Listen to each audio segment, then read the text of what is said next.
Hello everyone. तो स्वागत है आप सभी का आईएफएस के इस यूट्यूब प्लेटफॉर्म पर। मैं हूं मोहित पाटीदार और आज हमारे साथ एक ऐसे कैंडिडेट मौजूद हैं जिन्होंने गैट बी एग्ज़ाम क्वालिफाई किया है। तो Anmol, welcome to our YouTube channel. Anmol. Thank you, sir. Thanks for inviting me. Okay. Anmol, first of all मैं आपको बताना चाहूँगा कि आपका ये इंटरव्यू वो सारे एस्पिरेंट देखेंगे जो स्वेट पीजी, आईआईटी जैब या गैट बी या किसी एमएससी एंट्रेंस एग्ज़ाम के लिए प्रिपेयर करना चाहते हैं और कर रहे हैं। तो first of all Anmol, introduce your self. Okay, so myself Anmol Katyar and I'm from Bhopal, Madhya Pradesh. And the rank I got in GAT B 2025 is 112 from OBC category. So my overall score was 130.5. Okay. अनमोल, जानकर अच्छा लगा कि आपने cat B का exam qualify किया। और ठीक है, आप भोपाल सिटी से बेसिकली, वहाँ से तो मैं भी बिलोंग करता हूँ। ठीक है, अच्छा लगता है कोई एस्पिरेंट ऐसे क्वालिफाई करता है।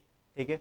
अनमोल, मुझे बताइए कि फॉर दी फर्स्ट टाइम आपको कब पता चला गैट बी एग्ज़ाम के बारे में, कैसे क्वालिफाई करना है, कब पहली बार पता चला कि गैट बी नाम की कोई एग्ज़ाम होती है या एग्जिस्ट करती है? हाँ हाँ, तो बेसिकली अभी मेरा BSc BEd 4 year integrated course चल रहा है आरआई भोपाल में। तो जैसे ही लास्ट स्टार्ट होता है तो बच्चों के माइंड में कंफ्यूजन रहती है फ्यूचर रीजनल को कॉलेज से आप कर लेकर। रही हैं?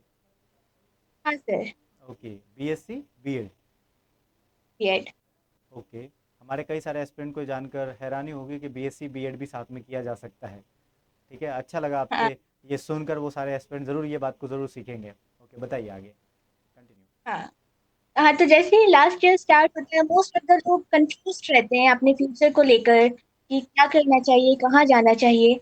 वहां पर कभी आपको यूट्यूब से हेल्प मिल जाती है, कभी आपके टीचर से हेल्प मिल जाती है। तो I thanks to YouTube for this कि मुझे पता चला कि गेट भी एक एग्जाम होता है जिससे आप अच्छी अच्छी यूनिवर्सिटीज में एडमिशन ले सकते हो, वो भी 5,000 के स्टाइपेंड पर। तो ये एक बहुत अच्छी अपॉर्चुनिटी है स्टूडेंट्स के लिए, क्योंकि ये वो एज होती है जब लोगों को ऐसा लगता है कि उन्हें जॉब करना चाहिए, अपने पैरों पे खड़ा होना चाहिए, किसी डेफिनेटली। अपनी फैमिली पे base रहना चाहिए रादर। तो तो मुझे यूट्यूब से पता चला, और उसमें भी हम अगर यूट्यूब पे टॉप सर्च करते हैं बीएस मतलब गेट बी प्रिपरेशन के लिए, तो जो फर्स्ट प्लेटफॉर्म हमें दिखता है वो आईएफएस है। अच्छा, ये तो तो अच्छी उसके बात। बाद जी सर।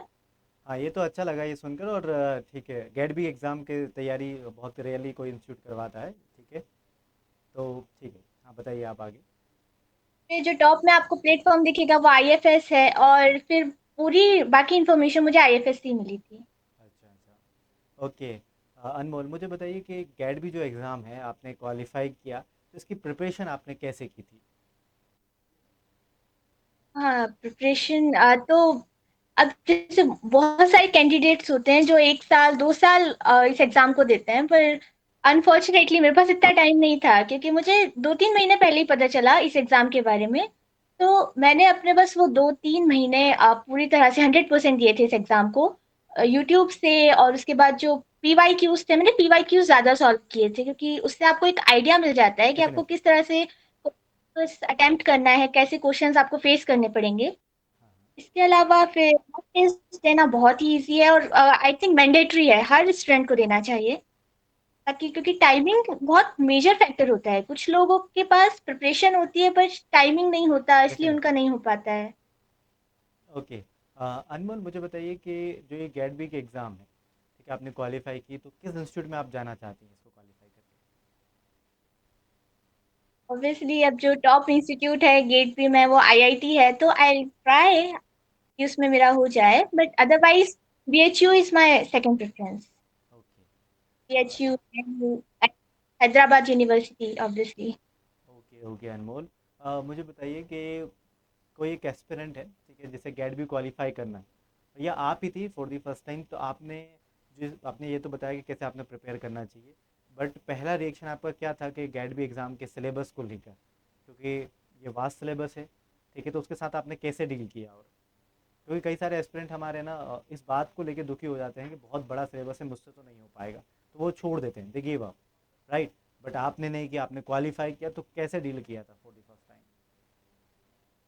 कि हाँ, सिलेबस देखा जाए तो ऑब्वियसली वास्ट है, लेकिन अगर आपने अपनी पीएससी में थोड़ा भी ढंग से अच्छे से पढ़ा होगा तो आपको कोई भी वर्ड टर्म ऐसी नहीं लगेगी जो कभी आपने सुनी नहीं या कभी पढ़ी नहीं। हालांकि आपने डीपली शायद नहीं पढ़ा हो, पर आपको मतलब थोड़ी जानी-पहचानी लगेंगी वो सारी टर्म्स कि कभी सुनी है। के बाद आप एकदम से पूरा सिलेबस कवर नहीं कर सकते ना। आपको 1 दिन के लिए एक छोटा टारगेट सेट करना चाहिए कि आज मैं ये टॉपिक कंप्लीट करूँगी, फिर उससे रिलेटेड पीवाईक्यूज़ चेक करूँगी। तो ऐसे-ऐसे day by day, Rome is not built in a day after all. Okay. बहुत ही अच्छी बात कही आपने, और आपने जैसे कि बताया कि वेल प्लान्ड होकर कोई चीज़ की जाए तो डेफिनेटली एग्ज़ाम क्या कोई भी चीज़ में आप सक्सेस लेंगे डेफिनेटली। ठीक है, तो आपने मुझे बताया कि आपने प्रॉपर प्लान करके, क्योंकि कहीं ना कहीं प्लानिंग करना ज़रूरी है, ठीक है ना, क्वेश्चन को यस, कैसे सॉल्व करना है, क्या करना है, पहले पढ़ना है, रिवाइज करना है, फिर क्वेश्चन को टारगेट करना है, मॉक टेस्ट करना है, पीवाई को सॉल्व करना है, और ये सॉल्व करते समय हमारा टाइम कब मैनेज हो जाता है हमें पता नहीं चलता। तो ये टाइम मैनेजमेंट के लिए भी हुँ। वाकई बहुत सही बात है। अनमोल, मुझे बताइए कि कैसा फील कर रही हैं आप अब गेट बी का एग्ज़ाम निकालने के बाद?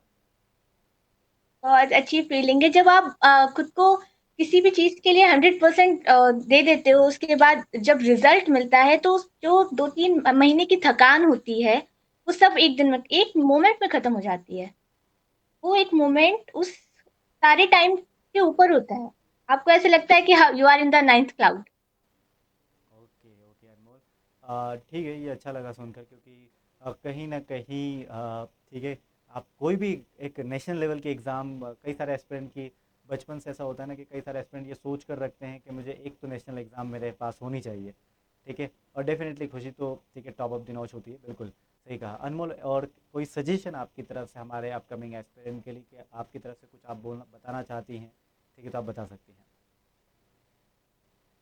हाँ, अब एक जो फेज़ होता है हर स्टूडेंट की लाइफ में आता है कि वो पढ़ते-पढ़ते थक जाता है। उसको ऐसा लगता है कि नहीं, उससे नहीं होगा, या फिर मतलब वो उसको लगता है कि वो पक्का फेल ही होगा। तो उस मोमेंट पे मैं आपको यही बोलूँगी कि आप 5 मिनट निकालें खुद के लिए, 5 से 10 मिनट निकालें, किसी नेचुरल पीसफुल एनवायरनमेंट में जाके बैठें और ये सब इमेजिनेशन कीजिए कि आपका क्वालीफाई हो चुका है, आप किसी टॉप इंस्टीट्यूट पे ऐसे इंटरव्यू दे रहे हो, या आप अपना रिजल्ट अपने पेरेंट्स को बता रहे हो, अपने टीचर्स को बता रहे हो। तो वो एक मोमेंट आपको वो मोटिवेशन देगा कि आप बिल्कुल पाताल से स्वर्ग की ओर चले जाएँगे। आई मीन बिल्कुल नीचे से ऊपर चले जाएगा आपका मोटिवेशन लेवल। ओके, तो ओके। जस्ट कि आप माउंट एवरेस्ट के ऊपर खड़े हो, तभी आप नेक्स्ट स्टेप बढ़ा पाओगे। डेफिनेटली सही बात है, ठीक है, आपने अपना पॉइंट पॉइंट ऑफ व्यू होता है, ठीक है। आपने सही कहा आप, ठीक है अनमोल, क्योंकि कहीं ना कहीं हमारे जो एस्पिरेंट है एक फेज़ ज़रूर आता है, सभी की लाइफ में आता है वैसे फेज़ अलग अलग टाइम पिंग पर, कि जब डिमोटिवेशन फील होता है, तो आपने बहुत अच्छा तरीका बताया कि ठीक है, डिमोटिवेशन होते समय कैसे मोटिवेट होना वापस से, और गेट बी का एग्ज़ाम क्वालिफाई करना एक बहुत अच्छा तरीका है, क्योंकि कहीं ना कहीं बहुत सारे एस्पिरेंट स्ट्रेस में आ जाते हैं कि मैंने ये एग्ज़ाम देना है, इसमें नहीं हुआ, क्योंकि गेट बी का एग्ज़ाम अप्रैल के मंथ में होता है, उससे पहले IIT jam sweet PG exam हो जाता है। तो कई सारे एस्पिरेंट तो उसमें ना क्वालिफाई होने के बाद भी डिमोटिवेशन बहुत ज़्यादा फील करते हैं। ठीक है, किसी का ब्रेक डाउन हो जाता है, किसी का, ठीक है, सब एस्पिरेंट अलग अलग टाइप का ट्रॉमा होता है, बट इट्स ओके। कैसे डील करना आपने बहुत अच्छे और सहज और सरल तरीके से बताया। ठीक है Anmol, wishing you best of luck and all the best for upcoming journey. अच्छे इंस्टीट्यूट से मास्टर डिग्री करिएगा, ठीक है, और होप सो, ठीक है, आप अच्छे इंस्टीट्यूट में आपका एडमिशन हो। ओके अनमोल। नमस्ते। Okay, thank you for this interview, और कई सारे एस्पिरेंट आपसे बहुत कुछ सीखेंगे, और डील कैसे स्ट्रेस के साथ डील करना है ये भी आपसे जान पाएंगे। ठीक है, तो dear all aspirant, I hope आपको बहुत कुछ सीखने का मिला होगा। मिलते हैं किसी अदर इंटरव्यू में, till then bye, take care and